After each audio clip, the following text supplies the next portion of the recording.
Hey there, I'm Izzy and I'm 28 years old. I just gave birth to my beautiful baby boy, and at the same time I decided to divorce my husband. It was a pretty painful time, but I can say that I'm gradually healing with every day that passes. I want to share my story because it's a good way for me to see just how strong I have become. To start with, Dan and I met 5 years ago because of my coworker. She and I are pretty close friends to date, and one day I was just telling her about how I missed being in a relationship. She then set me up with one of her good friends who was also looking for a relationship. Dan and I met at this cafe and we ended up actually having a great time. He had the same sense of humor as me and he was very chivalrous. We ended up going on a drive after the date, and we also discovered that we enjoyed the same kinds of music. Safe to say that one date led to many, many more dates where we continued to learn about the many more things we had in common. I truly believed that I had found the perfect man for me. I was never big on marriage, but when I was with Dan, I knew that I wanted to marry him. Yes, he was so good that I changed my views on something as big as marriage. We dated for about 1.5 years before moving in. Moving in with him only further solidified my want to marry him because he was so adaptable. Another year passed and Dan proposed to me at the cafe where we had our first date at. I was over the moon.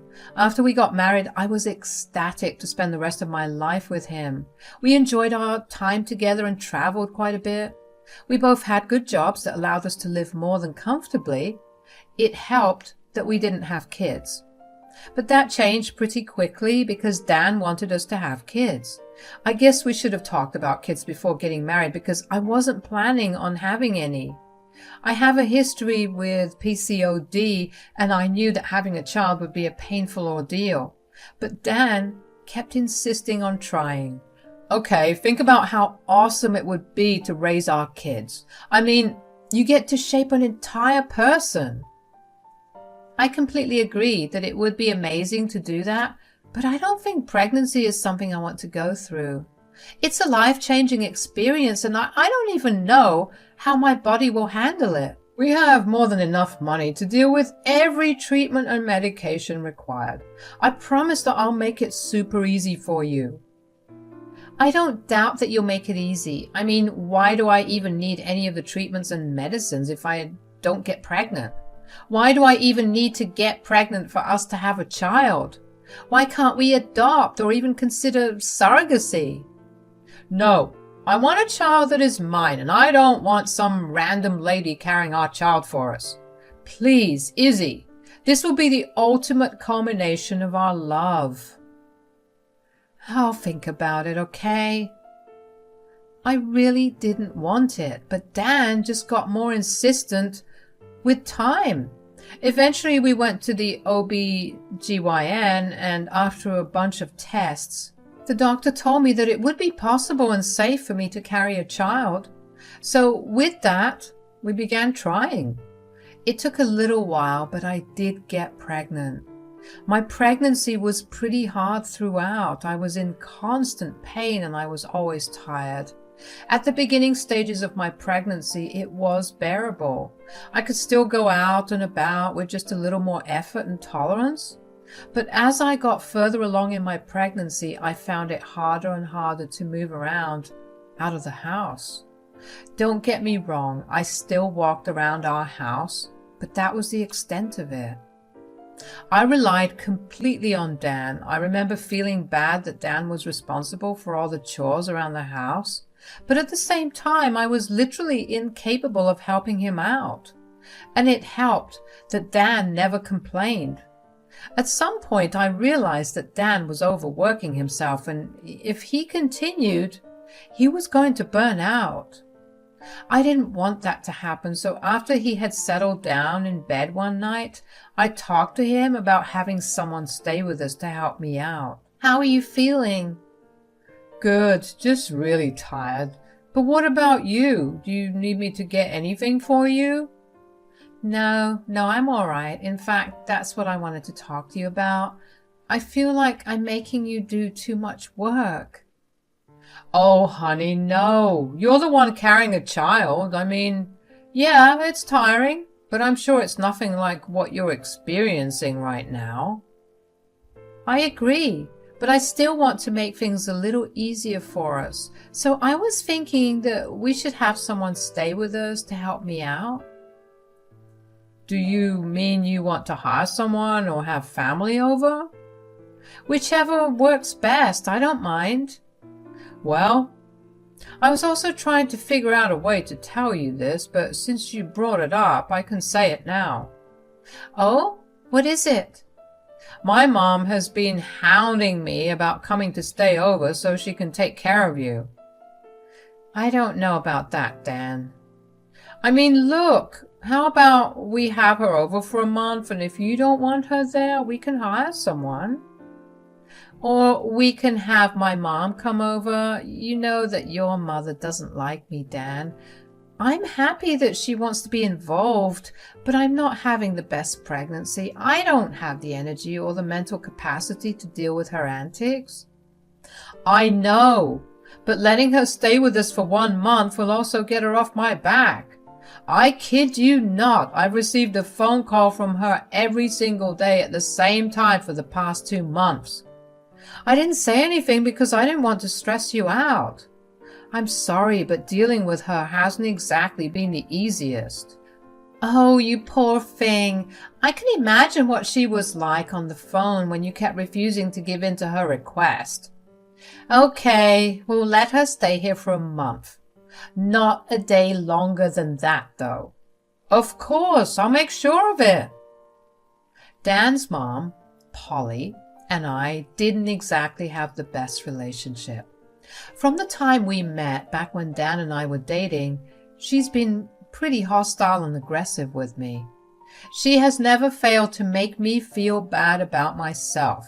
She would constantly make comments about my weight, my appearance, my personality.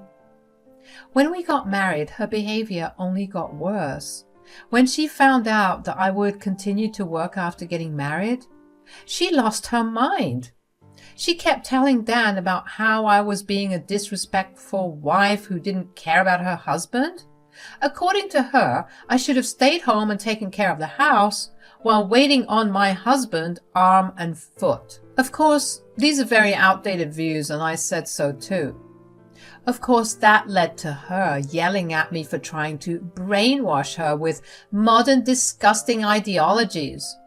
Dan has tried his best to keep the peace between the two of us, although he's never really said anything against his mother.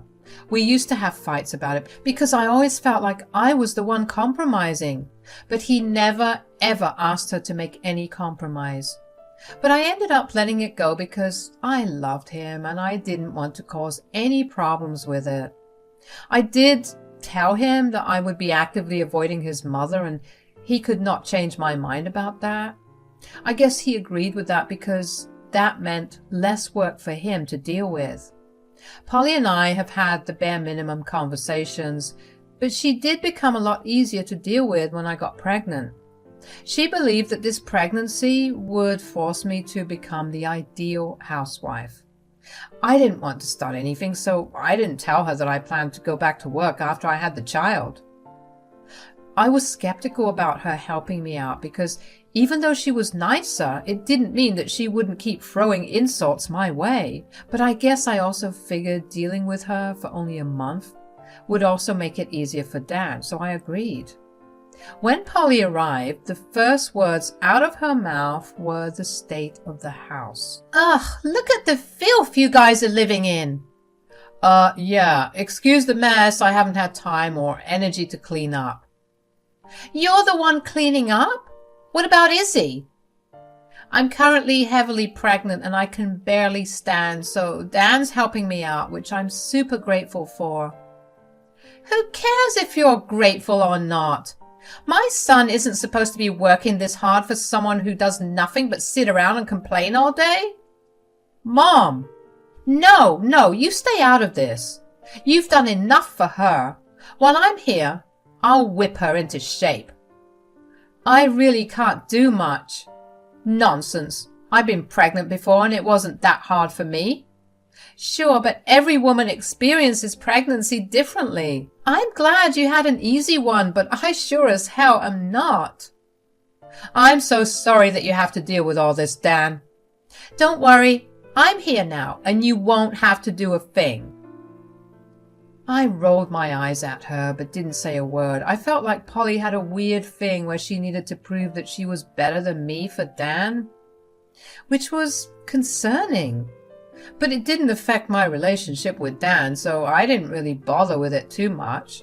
The next few weeks were hell. Every time Polly did something around the house, she would make sure to tell Dan about it, while also telling him that all I did was sit and watch TV. Polly also never failed to yell at me for making up my struggles. She would keep telling me that I was just trying to get attention. I ignored it to the best of my abilities, but every once in a while I would retort back, and that would lead to a screaming match between the two of us. I tried to talk to Dan about it, but he would tell me to just bear with it for a little longer. This response was not really normal, but I did notice that Dan became a lot more distant. He would come back home from work and rush immediately to his mother's side. He barely bothered to check up on me unless I walked up to him. It bothered me, but I figured that I would just have to wait for the month to get over, and then I could get Dan back and we could have a discussion about what I had felt. But all of that came crashing down one night when over dinner, Polly and Dan told me that they had something to tell me. Tell her, Dan. Tell me what? So, Mom and I have been talking these past few weeks, and with the baby on its way, we realized that we won't get much time to spend together after. Plus, becoming a father has just made me so much more appreciative of her, so we've decided to go on a vacation together. Vacation? But Dan, I'm 7 months pregnant. I can't do much without help. How am I going to make it through? Look, we need bonding time together. You'll understand it when you become a mother. Dan, you absolutely can't go. I need you here. Babe, we'll be back in a month. You definitely won't give birth in that time. I'll be here just in time for the birth. No!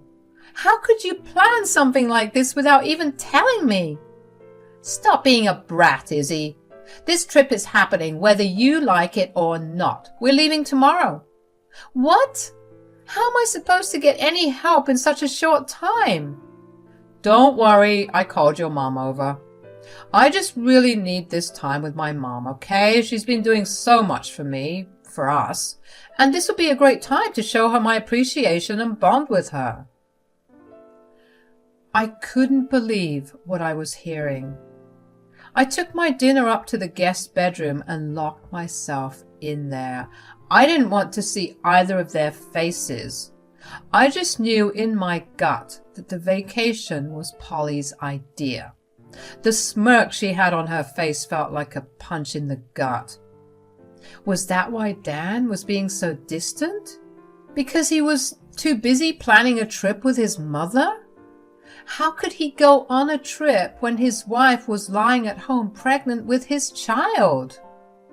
Even Polly, with all her outdated ideas, should not have been fine with the vacation happening at a time like that. I bet that she would not have been okay if her husband had gone on a trip without her when she was so pregnant. I cried myself to sleep that night, and when I woke up the next morning, the house was empty. There was a note on the bedroom door from Dan telling me that they had left and would be back in a month. At that moment, all I felt was rage. I wanted to destroy all of Dan's things, or at least cause some havoc for him to come back and deal with, but I was way too tired and sore to do anything. In an hour, my mother showed up. I just cried in her arms for the better part of an hour. She silently comforted me. She didn't know why she was called over, and she asked me where Dan was. Is Dan at work? Nope. Where is he then? Is this why you guys called me to help you out? Kind of, but not really. We had called Polly over because she begged to be here. Uh-oh. Did she do something horrifying? Is that why you're crying so much? Yeah, well, she convinced Dan to go on a vacation with her. Right now? They just left this morning. And Dan agreed? What the hell? I'm so angry and so hurt, Mom. I don't know what to do with all these emotions. Oh, my poor baby. I'm so sorry they did that to you. When will they be back? A month. A month? Who the hell do they think they are? You're telling me that Dan went on vacation when you were in your last trimester? He promised to be back in time for the birth, so I guess he thinks that absolves him of any other responsibility. That man is going to get a good piece of my mind. Cry it all out, honey. I'll be here. I'll support you no matter what. I was glad that I had my mom there with me because I genuinely felt like I was going crazy. My mom was an immense help to me for the next week. She pampered me like crazy. No request was too much for her. I finally felt like I wasn't a burden in any way. My mom kept reassuring me that whatever I was feeling and going through both physically and mentally was valid, and she tried her best to make me comfortable. I had entered my 8th month by then, and I was mentally preparing to give birth. But then, all hell broke loose. My water broke about a week into my 8th month. I was in active labor pretty fast. My mom drove me to the ER as fast as she could. While in the car, I kept trying to get a hold of Dan and Polly, but neither of them picked up the calls. I was frustrated and in so much pain. All throughout the delivery, I cried because Dan wasn't there. But it still felt good to not be alone, as my mom was there holding my hand through the entire thing.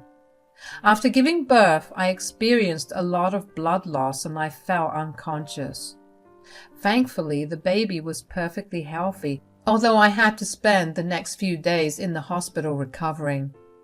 While I was recovering, my mom and I had a long discussion about what I planned to do when Dan and Polly came back. My mom tried to contact them too after I had given birth, but they didn't pick up her calls either. Even though it broke my heart, I decided that the best course of action was a divorce.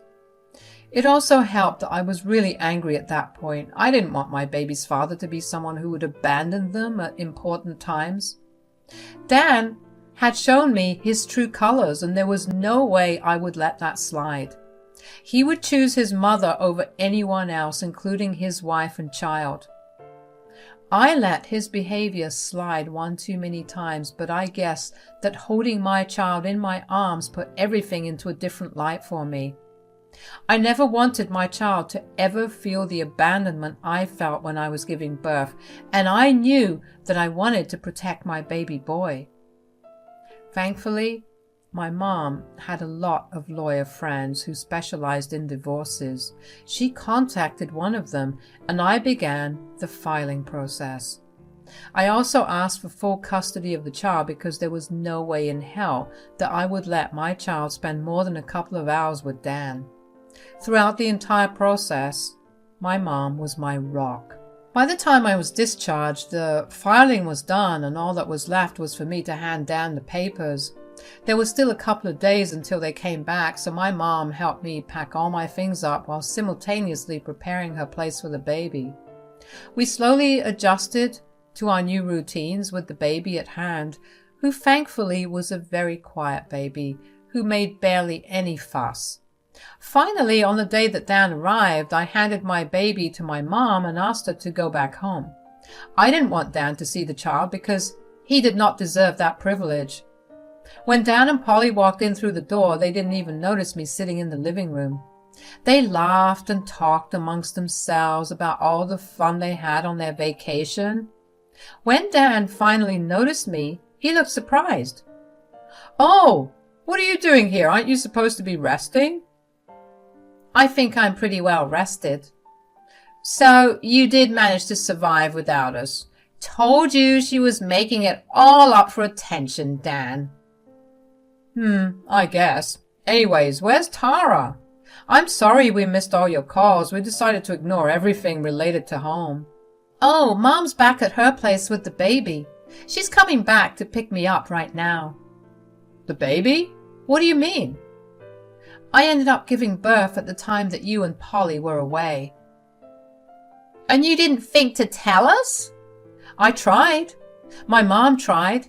You guys were way too busy bonding and ignoring everything home-related. Oh, honey, that's wonderful news. How is our baby? Is it a boy or a girl? It's a boy, and it's my baby. What do you mean? You weren't there during the time of the birth, so you do not get father privileges. I told you she'd do something because she was jealous. Don't be that way. Here, I don't want to be with you anymore. Divorce? Come on, Izzy. It was just a vacation. I promise I'll be here from now on. Well, you had bonding time with your mom, and now it's time for me to have bonding time with my son. How can you do this? You can't rob my son of seeing his child. I'm simply doing what you did with your son. Enjoy feeling what I felt. Oh, there's my mom. If you're going to contest this divorce, I'll see you in court. Good luck explaining your absence and ignorance of your mother's bullying to the judge. Goodbye. Dan looked devastated, and that made me feel great. I finally felt free. I realized just how important it is to have someone support you, because leaving someone and feeling like you're free is not supposed to be normal. But I was excited about my new life. I was excited to raise my child and teach him all the things I've learned. My mom was happy that everything went well, and we did have a small celebration at home that night. Dan and Polly kept trying to call me, but I ignored them, which made me feel even more petty because I was doing exactly what they did to me. Dan did try to contest the divorce, and he fought for more custody, but in the end, everything went my way. My state is a lot more partial to mothers, so I was glad that I was given full custody while Dan only got visitation rights every other weekend for 4 hours, along with having to pay for child support. My mom has been helping me out, and I will forever be grateful for everything she did for me. She's been the best mother and grandmother. She's helped me also find a part-time job where I could work from home while taking care of the baby. Life has been going good so far. I don't care to look up Dan or Polly, but every once in a while I will get a phone call from them and I answer it if I feel like it. So far, Dan has been consistent with his child support payments, but if he cuts down on them, best believe I will have his visitation rights taken away as well. I can't wait to see where life will take me after this, but I'm sure that with the right people by my side, I'll be able to get through anything. So bring it on.